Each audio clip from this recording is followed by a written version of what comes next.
Hey YouTube, welcome back. Today we're doing a True Draco deck profile for May 2024.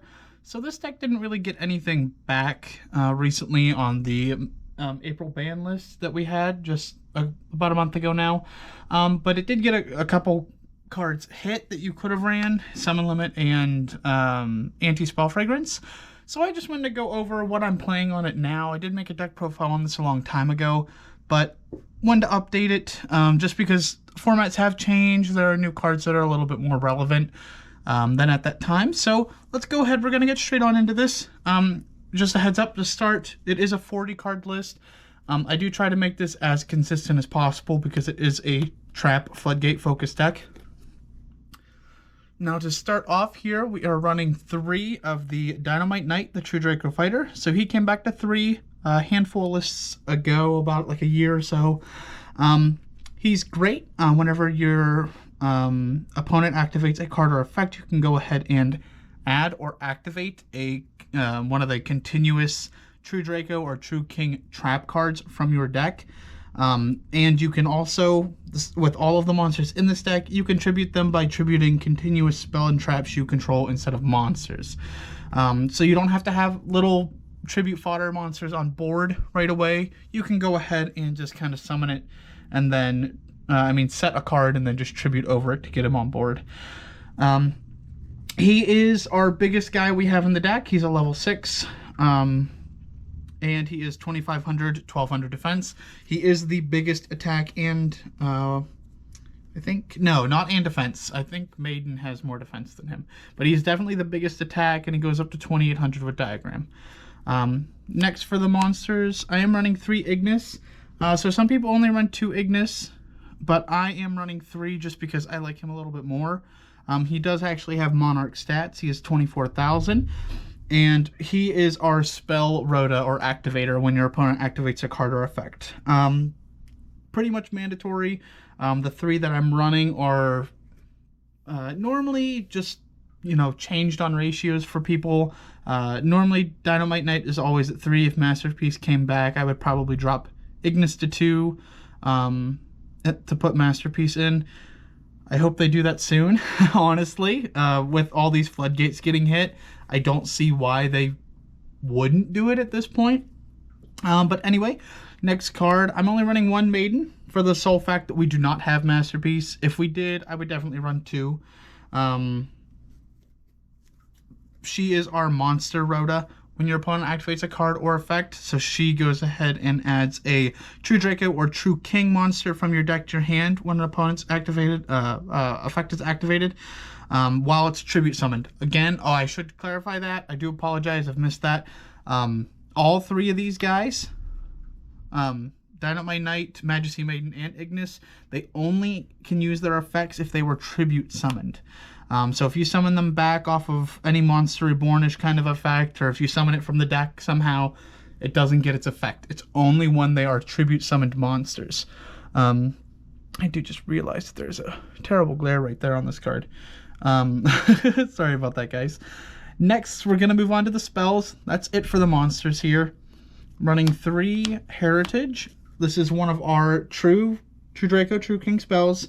It is pretty good. It lets you get a couple draws in a turn if you open a couple True Draco spells and traps in your hand with tribute monsters or Diagram. So during the main phase, you can draw cards equal to the number of True Draco or True King card types, monster spells, and traps sent from the field to the grave this turn. And then during the main phase, immediately after this effect resolves, tribute summon 1 True Draco or True King monster face up. If this card is sent from the spell and trap zone to the grave, you can target a spell and trap on the field and then pop it. And you can only each effect once per turn. So the spells, when they're sent from field to grave, will pop a spell trap. I'll just let you know now, the traps pop monsters.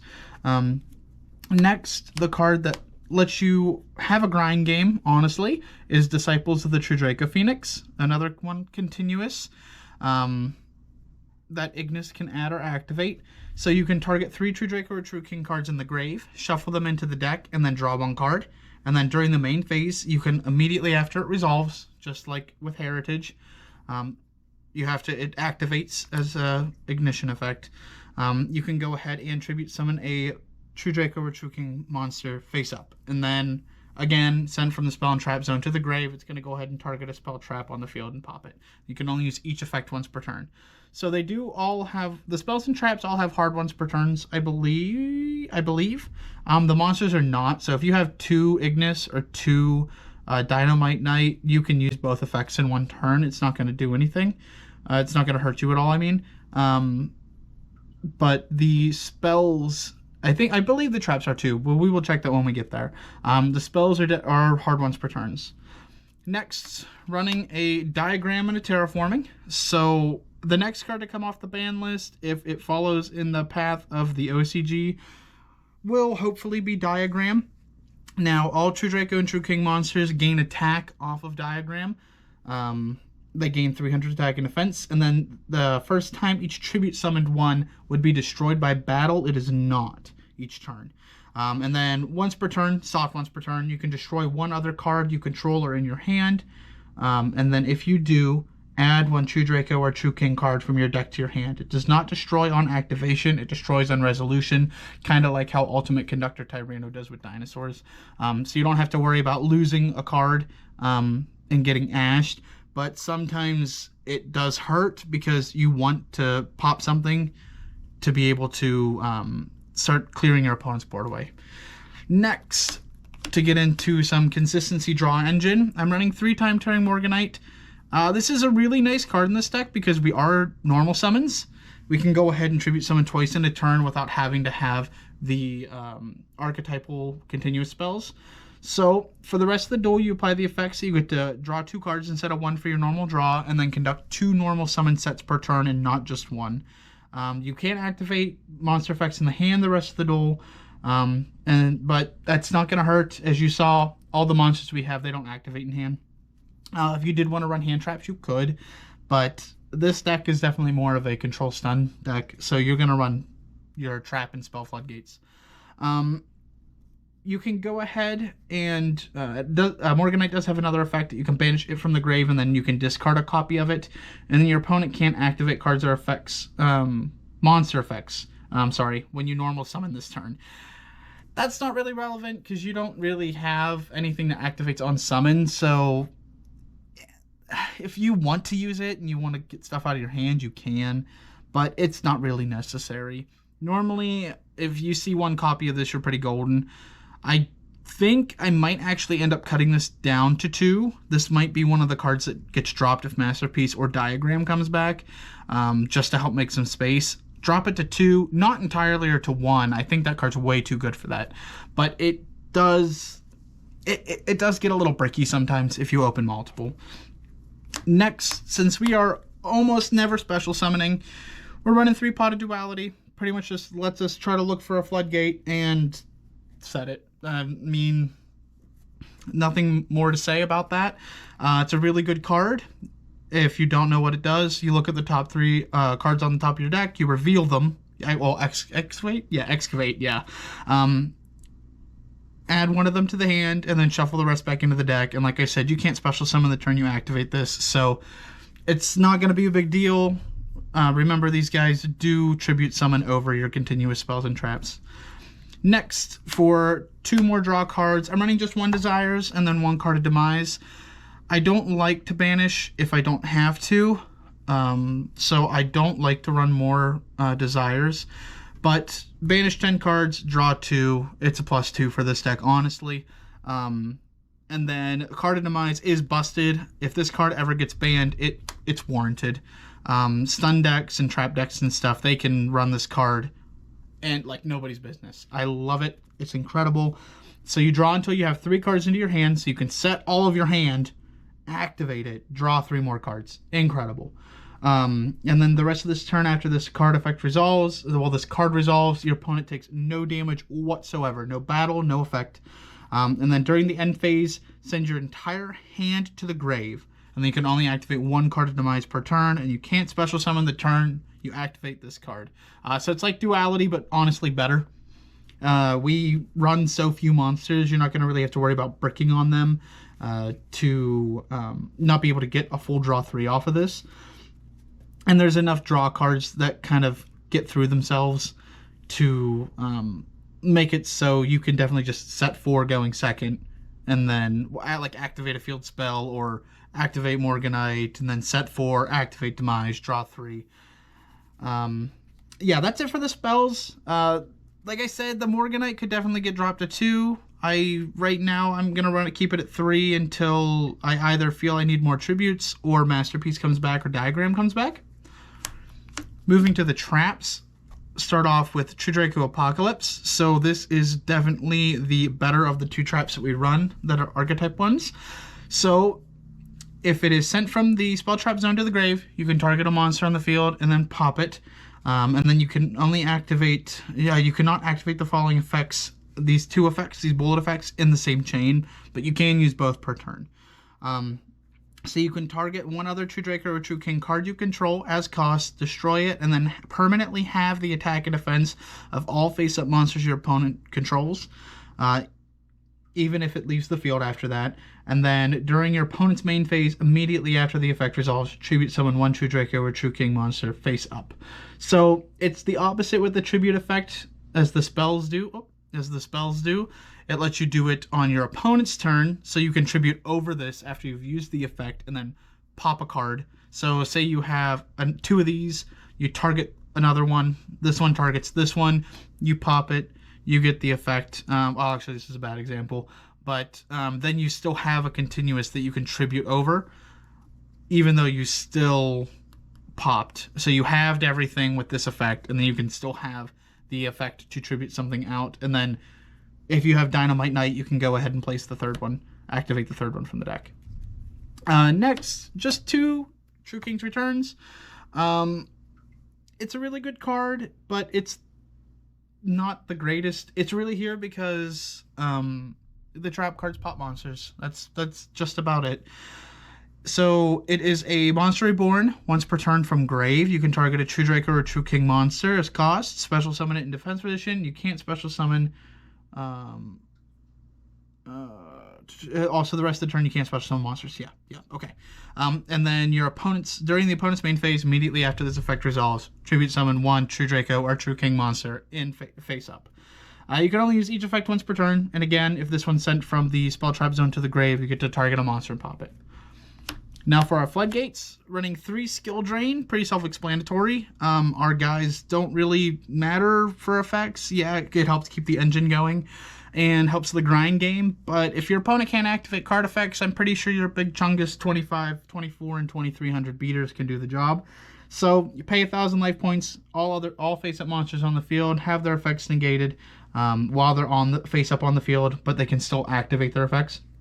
And then, since we aren't running an extra deck in this build, we are running 3 more copies of Skill Drain and the Monarch's Erupt. So you can only activate this if you control a tribute and you have no cards in your extra deck. And it's a Skill Drain. Everything that's not tribute summoned has its effects negated while they're face up on the field. And then during your end phase, the player playing it, so our end phase, if you control no tribute summon monsters, this goes to the grave. So if they can clear your tribute summon monster, there is a chance that this is going to be gone at the end of your turn if you can't get to one, if you haven't seen Diagram or don't have anything. But the chances of that are very slim because, again, they won't have monster effects at this point. So, next cards here are our 3 floodgates that were limited back on the January 1st, I think it was, ban list. So we have our Tikaboo, our Gozen, and our Rivalry. So each player can only control 1 monster of each type. And then if they control 2 or more monsters of the same type, they must send them to the grave so they control no more than 1 of each. Gozen is for attributes. You can only control 1 attribute of monster, and then each player must send the rest, the other attributes, to the grave. And then Rivalry is each player can only control 1 type of monster, and then must send all other face-up monsters. Not face-up. Face-up monsters, yeah, because it can't check face-down. Face-up monsters to the grave. So these 2 are basically opposites. I don't know if an opposite Gozen match actually even exists. It may. I'm just not aware of it. And then for the newly limited one, we are running 1 anti-spell fragrance. It's kind of sad summon limit's gone because it's really good for this deck. But both players must set spell cards before activating them and cannot activate them until their next turn after setting them. This is great against quick plays or even normal spells in general because they can't activate them until their next turn. It does hurt Ignis a little bit, but you can go ahead on your follow-up turn. You can tribute over this with a tribute and then just activate your spells again. Or if you want to keep this, you can, if you have a spot, you can set a spell that Ignis adds and tribute over it, or pop it with Diagram or something like that so you can get a spell trap pop. The possibilities in the interactiveness that this deck can do with itself is pretty good. So you can clear your floodgates anytime they're a hindrance for you. If you do have any of these, though, up, these three, I will let you know you have to tribute set over it.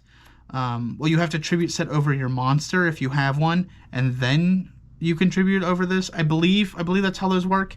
If not, you can just tribute straight over this. So it'll slow you down a little if you want to try to get rid of this without Diagram or Heritage or something.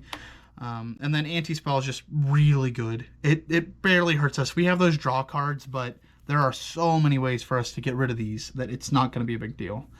And then two other floodgates I'm running one-ofs, just to have a little bit more fairness on our end, is one, Grave of the Super Ancient Organism. So it's really good against Synchro and Fusion decks. You go ahead and make it so that neither player can activate special summon monster effects, and they can't attack if they're level 6 or higher.